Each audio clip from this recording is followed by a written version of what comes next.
casa.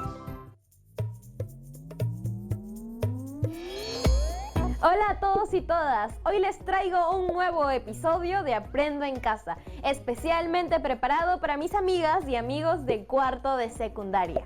En los siguientes minutos reflexionaremos sobre la historia de nuestro país, sobre algunas dificultades y luchas que hemos atravesado. Por ejemplo, hace más de un siglo, en 1903, luchamos contra la peste negra. Además, hemos enfrentado distintos conflictos con nuestros países vecinos como Ecuador y Chile, iniciados en el siglo XIX. Estos afectaron la vida y salud de nuestros compatriotas. Se prolongaron durante muchos años. Por ejemplo, la guerra con el Ecuador se prolongó desde 1828 hasta 1998, con momentos de mayor o menor intensidad. ¿Se imaginan tantos años de conflicto? Tuvieron que mediar otros países para que las tensiones se detuvieran. Durante la guerra con el Ecuador, el Perú tuvo que tomar una serie de decisiones, como por ejemplo, elegir quiénes participarían en los enfrentamientos y asignar los recursos económicos. Este episodio está pensado para que reflexionemos sobre cómo influyeron los recursos humanos y económicos en el resultado de la guerra con el Ecuador. Además, para preguntarnos la razón de ser de las guerras. ¿Ustedes creen que las guerras tienen algún sentido? ¿Qué sentido tuvieron las guerras que sostuvimos siglos atrás? Eran, claro, otros tiempos. Y en el video que veremos hoy, retrocederemos los años para poder comprender lo que ocurría en el país a partir de analizar el caso de la guerra con el Ecuador. No se olviden de tomar apuntes, porque este video de los amigos y amigas de Sucedió en el Perú viene con mucha información. ¿Listos? Vamos a verlo.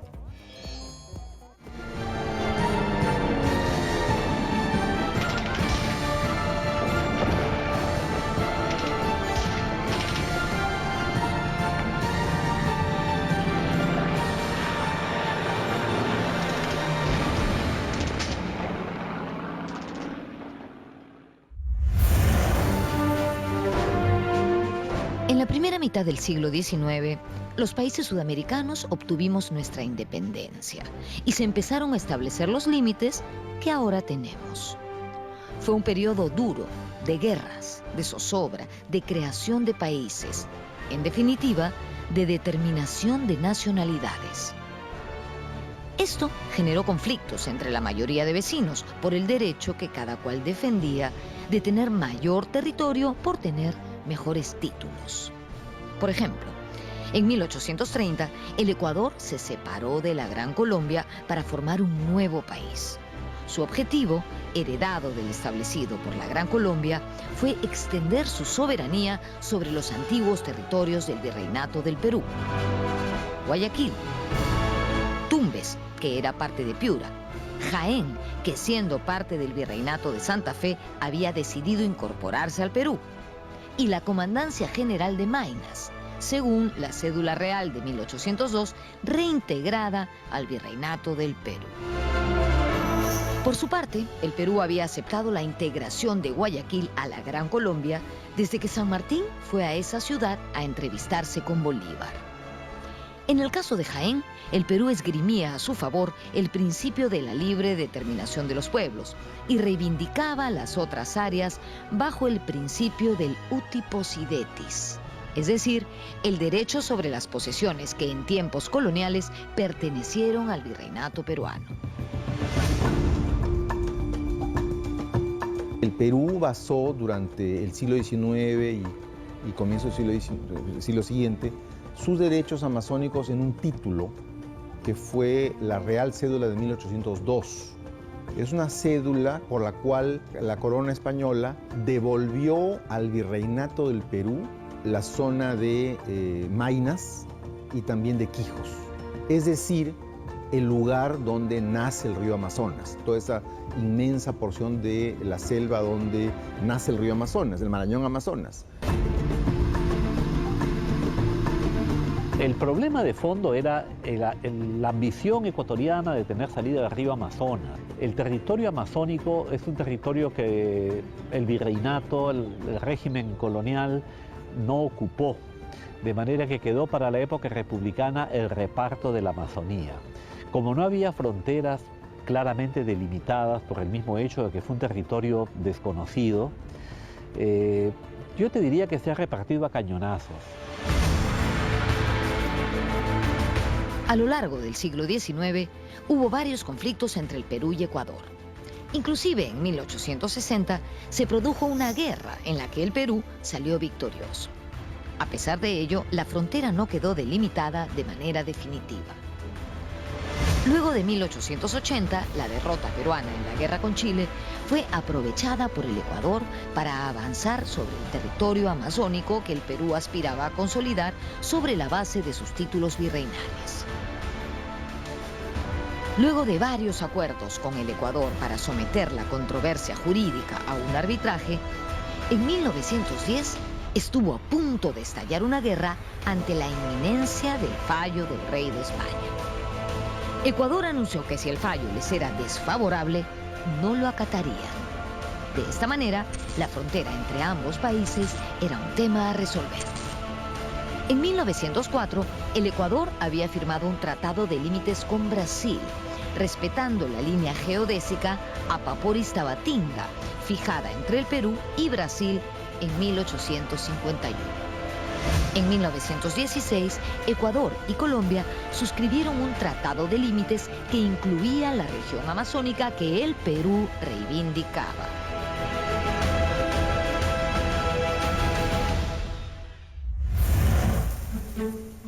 Con Colombia, el Perú definió los límites entre 1922 y 1927, en paralelo con la participación de los Estados Unidos y la posterior negociación bilateral directa para resolver la situación de Tacna y Arica por el sur, con el objetivo de evitar que Colombia se sume al Ecuador en los reclamos por la región amazónica del norte.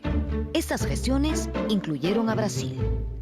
La frontera, definida por el Tratado Salomón-Lozano por los ríos Putumayo y Amazonas, demarcada entre 1929 y 1930, se consolidó luego que el presidente Óscar Benavides devolviera a la Sociedad de las Naciones el llamado Trapecio Amazónico y suscribiera en 1934 en la capital del Brasil un protocolo con Colombia, dando término al incidente generado en 1932 por pobladores peruanos, quienes tomaron Leticia.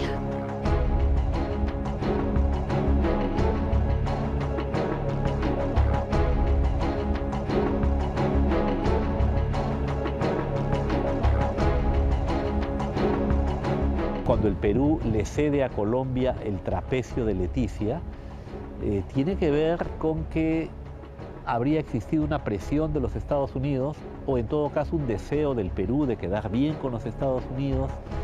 Los Estados Unidos habían creado Panamá arrebatándoselo a Colombia, y entregarles el trapecio de Leticia parecía una especie de compensación por la pérdida de Panamá. Lo que sucede en Colombia es de que fue una guerra perdida en el campo político, porque se pierde en el campo político, y fue una guerra inconclusa.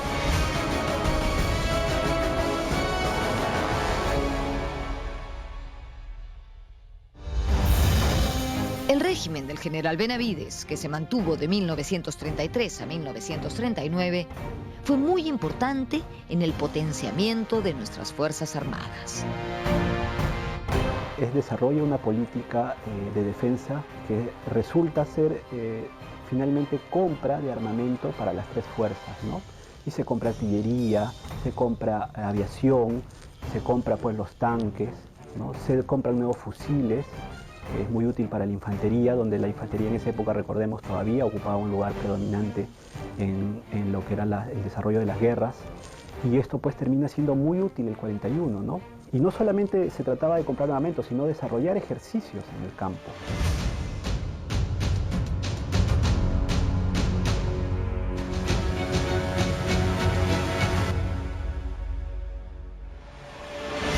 las adquisiciones bélicas del gobierno de Benavides fueron los modernos tanques LTP.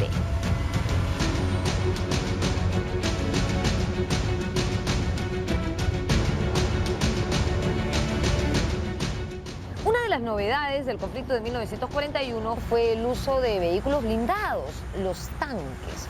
Pocos años antes del conflicto, en 1938, el Perú le compró a la entonces Checoslovaquia 24 tanques, los famosos LTP. Por esos años previos a la Segunda Guerra Mundial, Checoslovaquia estaba a la vanguardia en la construcción de este tipo de vehículos. Los LTP se adaptaron rápidamente a la difícil geografía de la zona de conflicto y fueron decisivos en el avance de la infantería.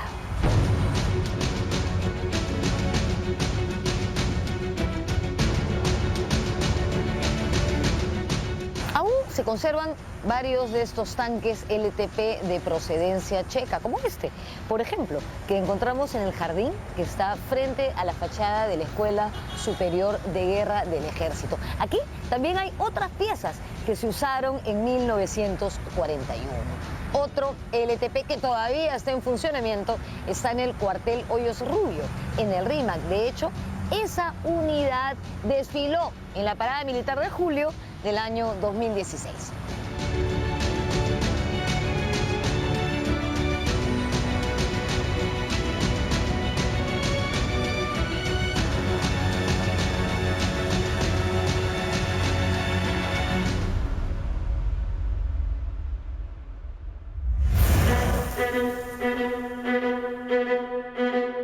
El 39 finalmente acaba el gobierno de Benavides y el que toma la posta es el ingeniero Manuel Prado, ¿no?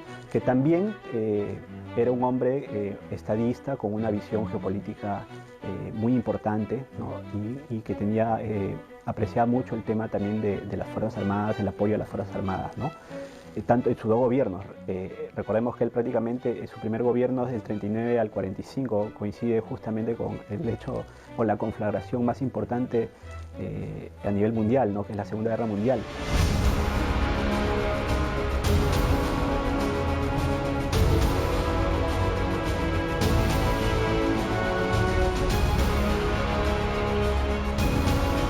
Manuel Prado Ugarteche era hijo del controvertido Mariano Ignacio Prado, presidente del Perú durante la guerra con Chile.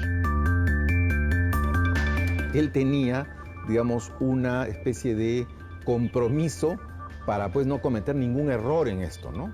Como diciendo, hay gente que critica a mi padre, bueno, una manera de ayudar a guardar su memoria es que su propio hijo acá se porte de una manera enérgica y una manera clara para los intereses del Perú, ¿no? Fue, repito, un sesgo que nos favoreció. Pero lo más importante no fue eso. Lo más importante fue su percepción de las relaciones internacionales.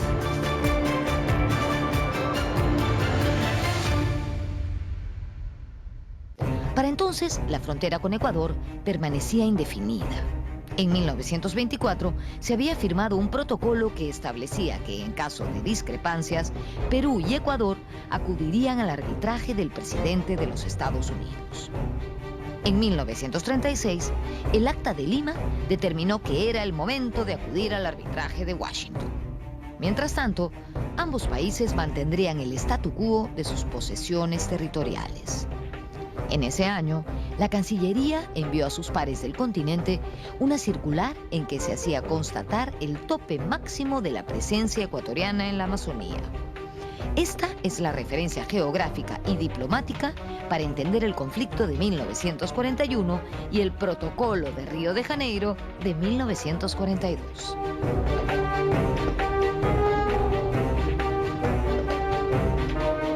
Se llegó a una especie de línea del statu quo que en 1936 quedó delimitada como aquella parte de la Amazonía que cada país efectivamente tenía ocupada.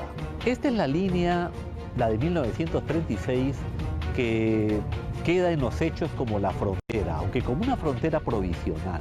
Sin embargo, poco después de este acuerdo, las tropas ecuatorianas habrían estado realizando incursiones en el lado peruano. Efectivamente, en 1938, Ecuador renunció al arbitraje de derecho.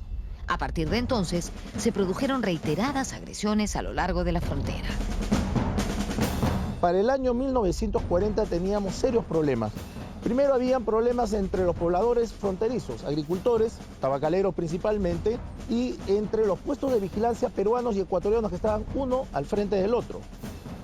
Esto provocó que el gobierno peruano tome medidas de emergencia. Lo primero fue la creación del Agrupamiento Norte.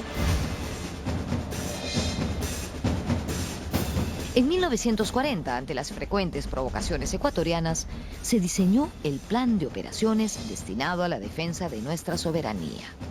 Como parte de ese plan, se creó el Agrupamiento Norte, al mando del destacado general de brigada, Eloy Ureta. Ureta había estudiado en la Escuela Superior de Guerra y había prestado servicios en la sección de artillería de la Escuela Militar. Además, se había perfeccionado en centros militares de Europa. Luego de que se activa el Agrupamiento Norte, se produce una reunión de emergencia el 21 de febrero con el Consejo Permanente de la Defensa Nacional. Ahí se discutió la propuesta del Estado Mayor General del Ejército, que establecía que debíamos recuperar la frontera de facto de 1936, como un requisito para establecer las condiciones óptimas para una negociación definitiva de límites con el Ecuador.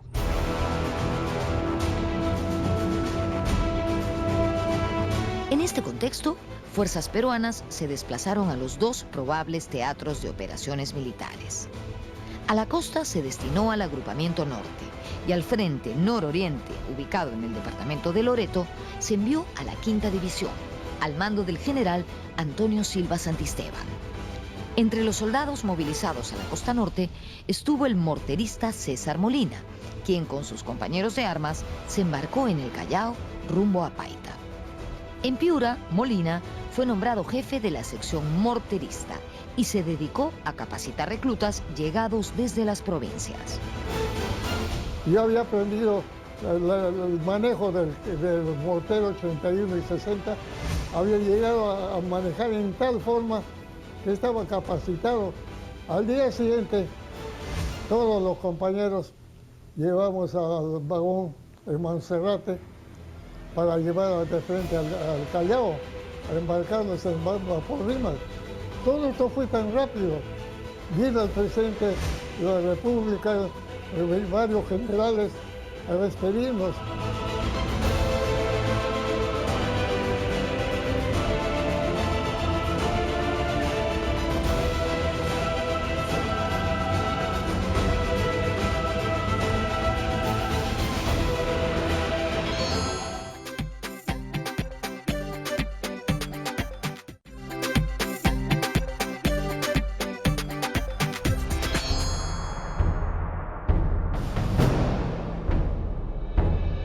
Los años del gobierno de Manuel Prado coincidieron con la Segunda Guerra Mundial.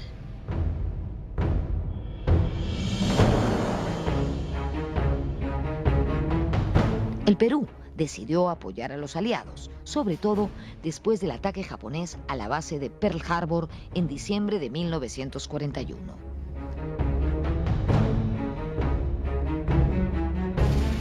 Nuestro país rompió relaciones con los países del eje, Alemania, Italia y Japón. Ecuador, por su parte, estaba gobernado desde 1940 por Carlos Arroyo del Río. Era un momento de cierta inestabilidad política en Ecuador y cuando eso ocurría, muchos políticos ecuatorianos, no todos, empleaban el argumento peruano de la frontera como una manera de cohesionar a la opinión pública, ¿no? Cuando había algún problema interno. Eso no solo ocurrió en Ecuador, ha ocurrido también en el Perú y ha ocurrido en otros países, ¿no? Solo que en este caso hubo una exageración. Parece ser que las Fuerzas Armadas ecuatorianas como que se deslindaron un poco de la autoridad del presidente Arroyo del Río, ¿no? Tenían una cierta autonomía y esa autonomía fue expresada en el aumento de choques fronterizos en las diferentes guarniciones de la frontera.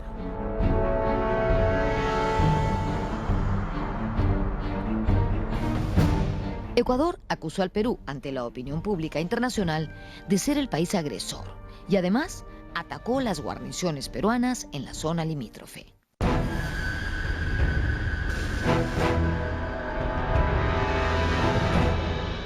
En el contexto del estallido de la Segunda Guerra Mundial, Estados Unidos, distraído por lo que pasaba en Europa, menudean más los ataques entre peruanos y ecuatorianos sin que haya una especie de árbitro con energía, como podría haber sido Estados Unidos, que ponga coto a estos desmanes, digámoslo así. Hubo muchos incidentes, ¿no?, de esta naturaleza, que obviamente comenzaron a ser respondidos. Cuando se hicieron muy grandes y muy graves, el presidente Prado dio la orden de hacer pues una represalia, ¿no? En derecho internacional es claramente represalia, no es un ataque como el que hizo Alemania a Polonia en septiembre del año 39, un ataque de invasión simplemente.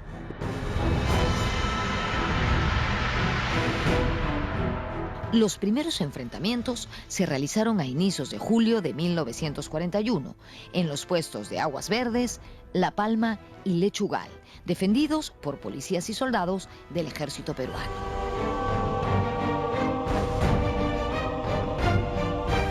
Al día siguiente, 6, amanece en completa tranquilidad. Sin embargo, al mediodía se produce un ataque generalizado a lo largo de toda la línea del Zarumilla, que incluso se tiene que recurrir al apoyo aéreo. La 41ª Escuadrilla, que había estado en Talara, se tiene que adelantar a Tumbes, y ese día bombardea las posiciones ecuatorianas de Huaquillas, de Chacras y de Balsalito.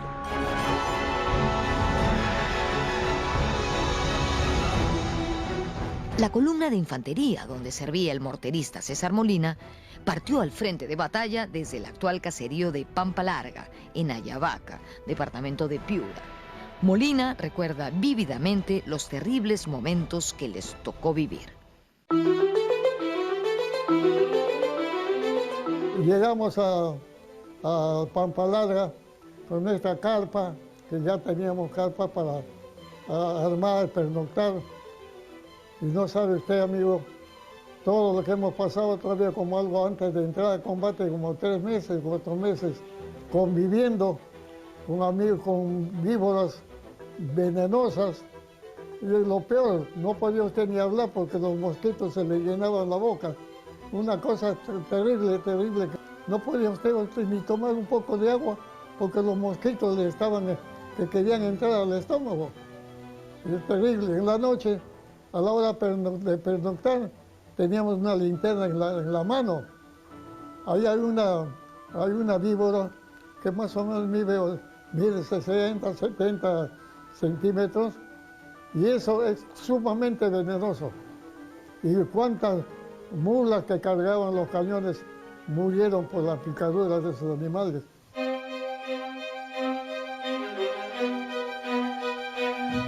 El teatro de operaciones es un lugar muy complicado, altas temperaturas, caminos pues intransitables, ¿no? Por las lluvias, por efecto de las lluvias se aniegan, ¿no? Se vuelven lodazales, la vegetación impide pues el desplazamiento de la infantería.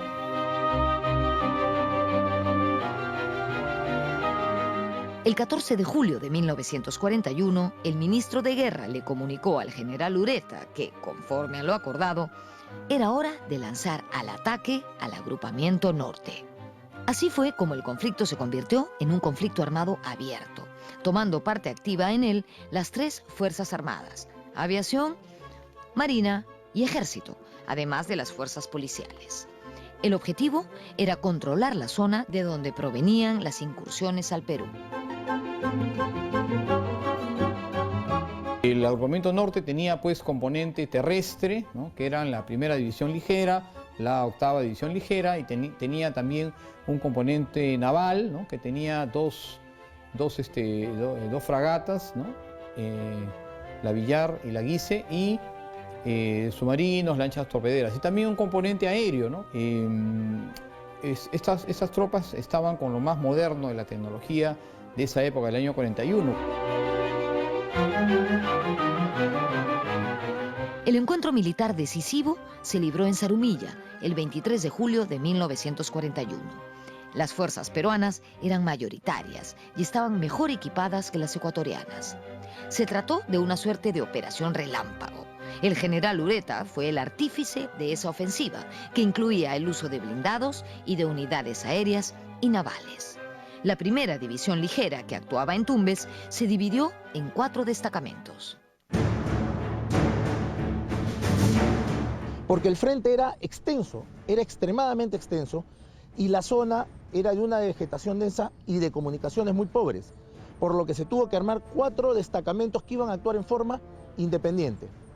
Es por eso que decimos que la batalla de Zarumilla es el conjunto de acciones aisladas, pero dirigidas, centralizadas, que permitieron la recuperación de nuestra frontera. Cuando las tropas peruanas atacan, gran parte de la tropa era del sur, eran indígenas, ¿no? Muy cetrinos, y atacaban con casco de corcho japonés. Entonces en el Ecuador se pensó que había tropas japonesas atacando el Ecuador, ¿no? Y eso apareció en los periódicos, ¿no? Obviamente se desmintió y la propia embajada japonesa lo desmintió, ¿no? Bienvenidos y bienvenidas de vuelta a Aprendo en Casa. El video que acabamos de ver estaba cargado de muchas ideas sobre el conflicto entre el Perú y Ecuador. Hemos aprendido un poco más acerca de cómo se originó y también vimos que territorios como Tumbes, Jaén y Maynas optaron por el principio de libre determinación de los pueblos y uti possidetis. Otro aspecto llamativo fue la cantidad de recursos tecnológicos y humanos que se movilizaron mediante las políticas de gobierno como el de Benavides y el de Prado Ugarteche. Encima, todo este conflicto se daba en el contexto del desarrollo de la Segunda Guerra Mundial. Qué épocas tan difíciles, ¿no? Y yo me pregunto, luego de tantas dificultades, ¿cómo hemos logrado salir adelante? Para explicar mejor eso, hay que considerar diversos factores. Y así nos daremos cuenta de que aún hay mucho trabajo pendiente para que todos y todas podamos estar mejor. Tal vez uno de los trabajos más importantes que podemos hacer para pensar en cambios positivos sea entender mejor nuestra historia, porque en ella encontramos información sobre nuestros errores y buenas decisiones del pasado. Por eso les traigo el reto del día de hoy. ¿Qué tal si en un organizador visual seguimos reflexionando sobre la guerra con el Ecuador y los aprendizajes que nos dejó para lograr una convivencia mejor? Tratemos de pensar en 2 preguntas específicas. Primera pregunta, ¿cómo influyeron los recursos humanos y económicos que el Perú movilizó en el resultado de la guerra con el Ecuador?